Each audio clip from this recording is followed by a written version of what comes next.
কি কারণে, কোন জিনিস আপনারা গোপন করতে হচ্ছে, নাকি আইনি পরামর্শ নিতে গিয়ে মানে আপনারা ভাবেননি যে মানে এই ঘোষণার ইম্প্যাক্ট কি পড়তে পারে? আদতেও আপনারা কি যোগ্য অযোগ্য বাছার মতন জায়গায় আছেন? না, আমার যদি ইচ্ছেই না থাকে আমি প্রতিশ্রুতি কেন দেবো এত অসংখ্য মানুষকে? মানে এই ছেলেদের নিয়ে খেলছেন কেন?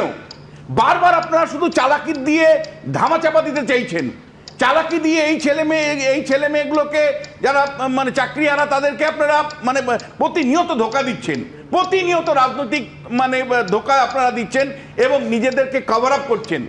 পরিষ্কার করে আপনাকে বলতে চাই যে যখন এই এই এই পুরো ঘটনাটা বছরকে বছর যে চলছে, এই চাকরিহারাদের জন্য যদি একমাত্র কেউ দায়ী হয় তাহলে তৃণমূল দল হিসাবে দায়ী, তৃণমূলের সরকার দায়ী। তৃণমূলের দল হিসাবে এই কারণে দায়ী যে তৃণমূল কংগ্রেসের নেতারা দু হাত তুলে টাকা তুলেছে, টাকা তুলে এই পুরো প্রক্রিয়াটাকে মানে কুলসিত করেছে।